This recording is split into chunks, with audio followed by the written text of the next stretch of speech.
Assalamualaikum warahmatullahi wabarakatuh.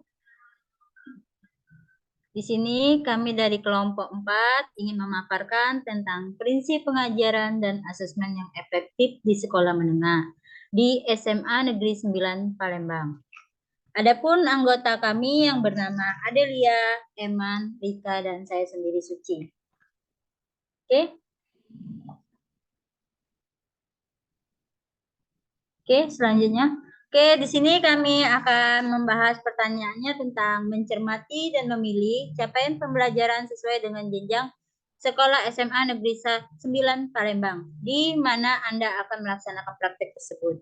Yang kedua, menyusun rencana pembelajaran dan asesmen sesuai dengan pembelajaran paradigma baru dan manifestasikan rencana pembelajaran Anda dalam bentuk modul ajar. Yang ketiga, menyiapkan asesmen yang terdiri dari diagnostik, formatif, atau sumatif yang efektif untuk mengukur hasil belajar peserta didik.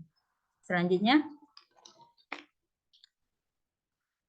Oke, adapun tujuan pembelajaran kami di kelas 10 yaitu mengevaluasi informasi berupa gagasan, pikiran, pandangan, atau pesan dalam teks negosiasi berbentuk dialog secara akurat, kritis, dan reflektif. Oke, selanjutnya akan dibacakan oleh teman saya Adel. Pak Adel, silakan. Oke, baiklah. Jadi ada 2 asesmen yang kami pilih dari kelompok kami, yaitu asesmen diagnostik dan asesmen formatif. Untuk asesmen diagnostik ialah tes pengetahuan awal berisi pertanyaan tematik, kemudian penilaian itu dilakukan sebelum proses kegiatan belajar mengajar itu sendiri. Lanjut.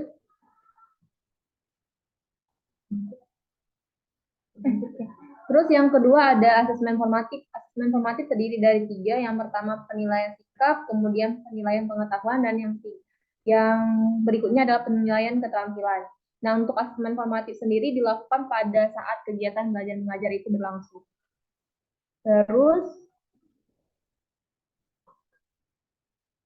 ya, untuk instrumen dan rubrik pengamatan perangkat asesmen, ada asesmen diagnostik, instrumennya ada di layar, sudah kami tampilkan. Jadi terdiri dari nama siswa di kelas, jadi misalkan siswanya ada 42, maka 42 siswa itu dimasukkan. Terus untuk indikatornya ada kategori sangat paham, dan yang ketiga perlu bimbingan. Terus untuk rentang nilainya dari asesmen diagnostik, rentang angkanya mulai dari 0 sampai 74 itu dapat nilai C, berarti dia perlu bimbingan kategorinya. Kemudian dari rentang 75 sampai 89 itu kategorinya B, penilaian B, terus kategorinya paham, dan yang paling tinggi itu 90 sampai 100 rubrik penilaiannya A, jadi kategorinya sangat paham. Nah, untuk instrumen soal asesmen diagnostik ini ada 4 kami tampilkan. Jadi yang pertama bisa, apa yang kalian tahu tentang tes negosiasi?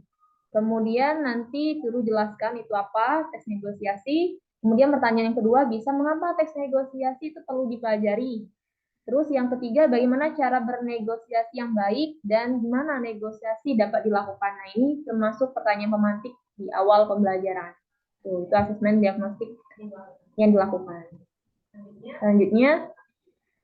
Oke, selanjutnya akan dibacakan oleh teman saya, yaitu Saudara Eman. Pak Eman, saya persilakan. Baik, selanjutnya adalah penilaian sikap. Penilaian sikap ini adalah berdasarkan dari P5 ya, profil pelajar Pancasila. Jadi format ini ada nama peserta didik di sebelah kirinya, itulah sampai berapa peserta didiknya. Lalu sikap yang dinilai itu ada mandiri, bernalar kritis, gotong royong, dan kreatif. Ini diambil ketika pembelajaran sedang berlangsung. Lanjut.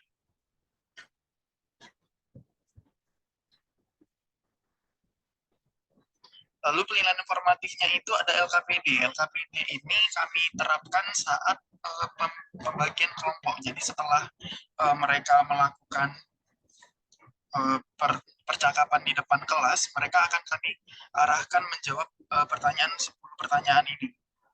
Di sini juga ada hari, tanggal, nama kelompok, materi pembelajarannya apa, lalu ada soal-soalnya.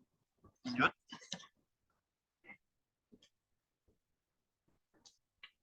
Berikut ini adalah rubrik penilaian dari menyimak teks negosiasi. Ini adalah penilaian pengetahuan ya. Jadi untuk soal nomor 1, 2, 6, 7, 8 itu ada peserta didik dapat menjawab dengan benar dan tepat sesuai dengan kunci jawaban. Skornya pun bermacam-macam. Ada yang 4, 2, 0, 4, 2, dan 0. Nilai ini jumlah nilai yang didapat, lalu nilai maksimalnya dibagi 40, lalu dikali 100. Lanjut.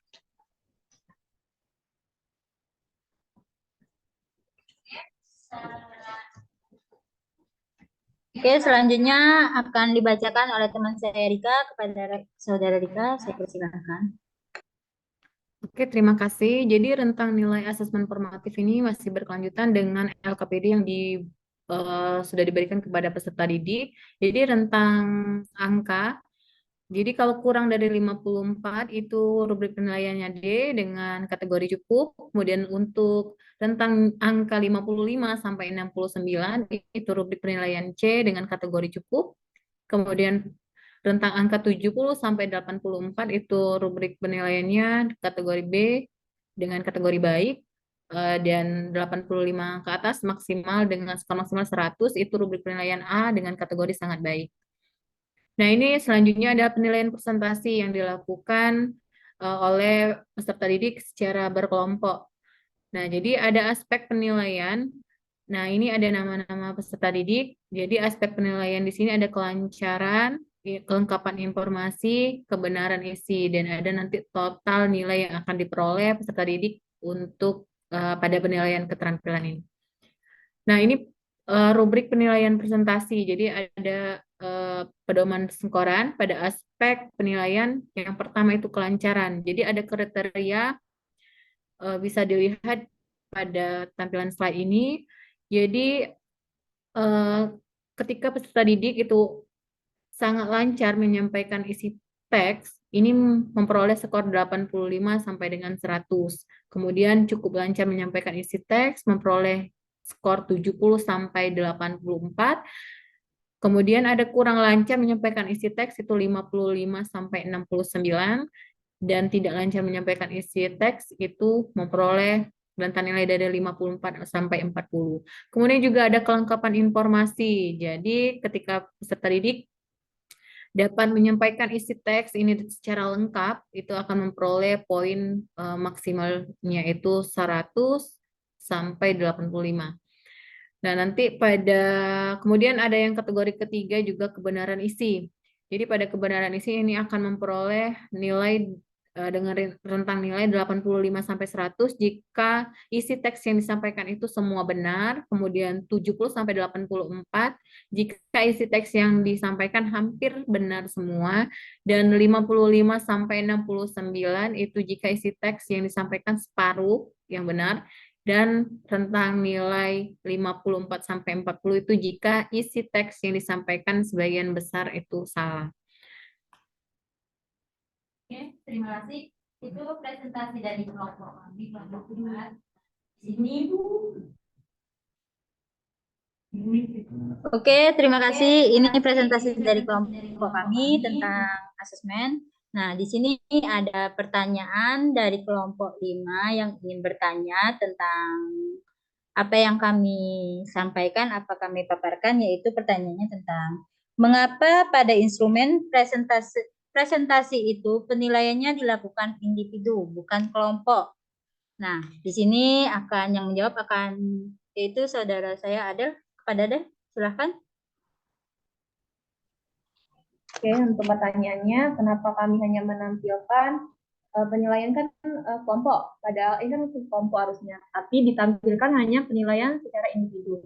Nah, alasannya karena walaupun pekerjaannya secara berkelompok, tapi penilaian tetap secara individu. Jadi, guru dapat mengetahui kemampuan atau keterampilan peserta didik dalam mempresentasikan atau kemampuan peserta didik dalam memahami suatu pembelajaran walaupun itu bentuknya kelompok. Jadi, tetap penilaian individu. Tuh, jadi guru dapat mengetahui kemampuan masing-masing peserta didik dalam suatu kelompok. Itu sih fungsinya.